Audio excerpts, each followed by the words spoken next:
Well, welcome to Random and Desperate. Well, today we are at Rhyl in Wales, and we are right in the front of Rhyl.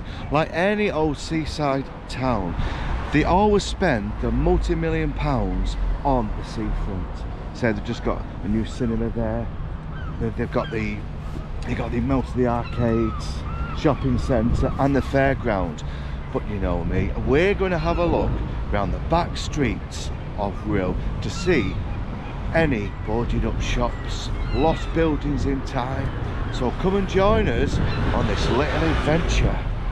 Random and Desperate's Back Streets special. I have to go far to find the old, abandoned and lost buildings of the time. So there is the seafront there, and all we've done is one street below. And I just want to show you this glorious building here. Now look at the architecture on top. Look at that, what do you call it, a mermaid right on the entrance. And as you can see, look at the building. It's just completely gone, to be honest with you. Glorious building like that. Look.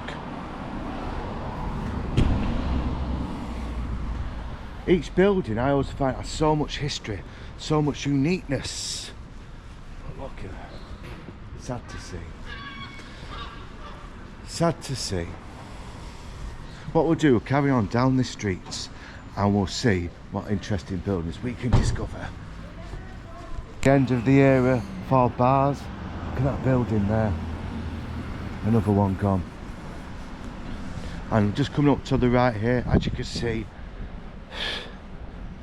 clothes shops all down this alleyway. I must admit, I love seaside, anything about seaside. But I also like going around the back streets of the place because you always find some interesting things to document, especially these buildings.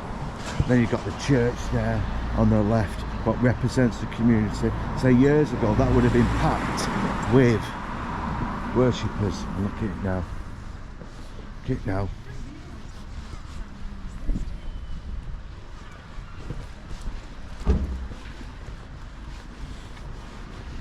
Everything just seems to be shut, to be honest with you. Now look at this old shop here.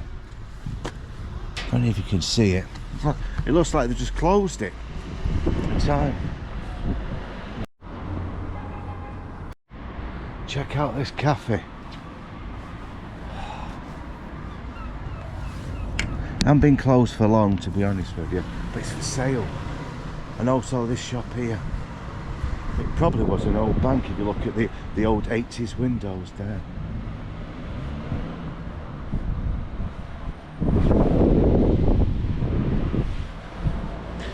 Looks like it used to be a KFC, to be honest with you, and I think they've just moved it further up into the city centre. And here's the library here on the left. Look, the free library.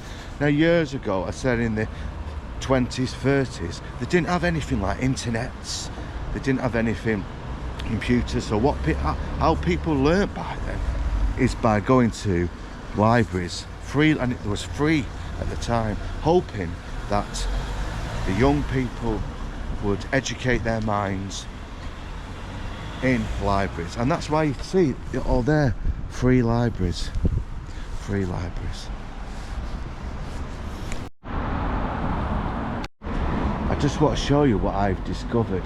Now look at the tapestry on this. It's easy 1920s on the sides of the door. Now I wonder what that could have... This could have been a pub years ago, and this was the entrance, because they used to have large doors to enter, and they always used to have some fancy art decor here. But it's gone. It's gone. It's just turned into two shops. And if you now look at the cross here, this could have been a hotel years ago. Look at it now. All boarded up and closed. So sad to see. Now it's not just Rhyl, it's everywhere you go in the UK. There is so many boarded up, closed but not gone. There's so many boarded up shops because the internet has took most of the trade. People haven't got the money like they used to. And it's really so sad to see. Now what we'll do now, we're going to head down there, which I think is near the train station. But everywhere you go, left and right, closed shops. It's sad to see. Now if you just check there. Now say there used to be a house or a shop there, but you could still see the fireplaces. Even at that one there, I don't know if you can see it, I'll probably put an arrow to it. It's still got wood into it, like next door. It used to be one big complex, and if you look there, you've got Pigeon Hotel. Now before I head to the train station, I like anything about the train station, it tells you a bit about the town. Now look at this building at the top. If you look up there, you can see a symbol right at the top, and absolutely stunning, to be honest with you. All the bay windows. I know at least it's turned into a tattoo shop. At least it's getting somewhere when it works. But what it used to be, could it be a pub years ago? Outside the train station now in Rhyl, and let me just show you just down the main high street there. Now this, I said, this could have been another pub, but look at this, is definitely no pub. The Bees Hotel there. It used to be called, is it Commercial Bee Hotel, but there it is now. It's closed. It's sad to see. Sad to see. Now just in front of the Bee Hotel, which is now a business centre, is this glorious clock. The Station Square, 1995, and it looks like it was part funded through the big corporation, the EU. What do you think about that?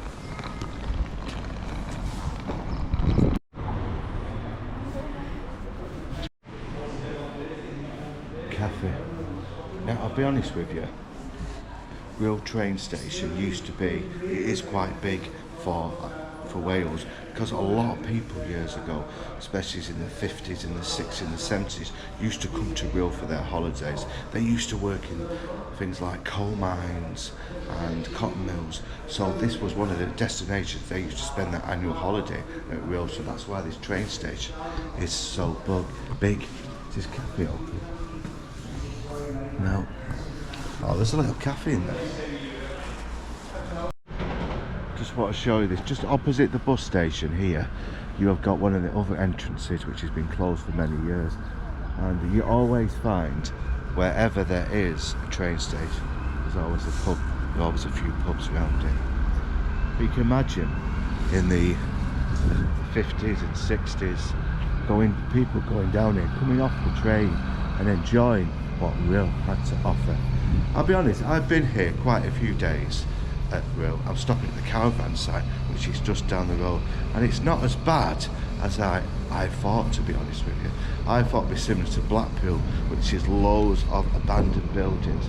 And there's only one or two. They are spending the money on the front like any other tourist spot. That's where the money is.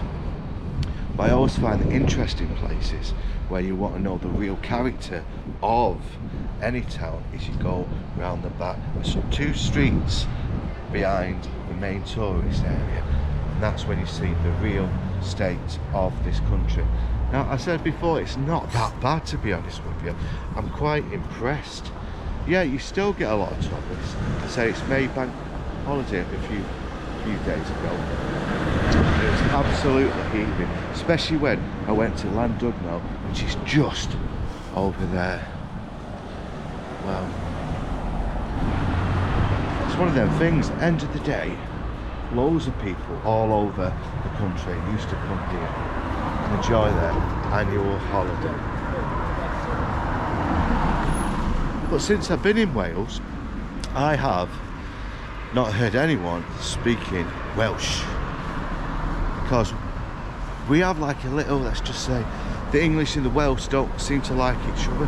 So if you go into anywhere, like you go in pubs, they all start speaking Welsh, but not a lot of people know the language, and it seems to be a lost art now.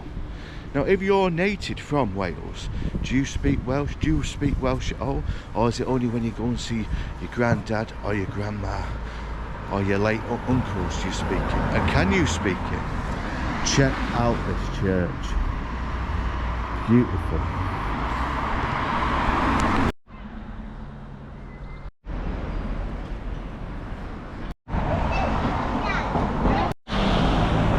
another casualty of lockdown and the price increasing all over the UK.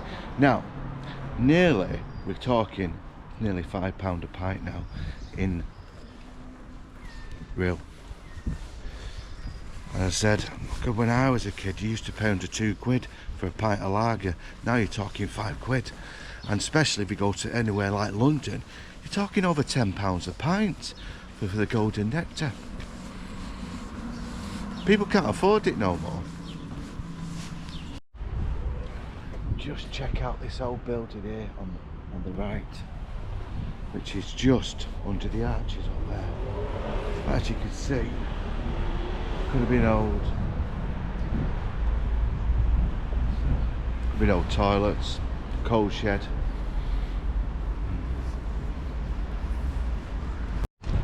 Just look over there, that used to be a newsagent. Look at that, 1990, and I don't know if you can see it, but there still is a mirror up there. Wow.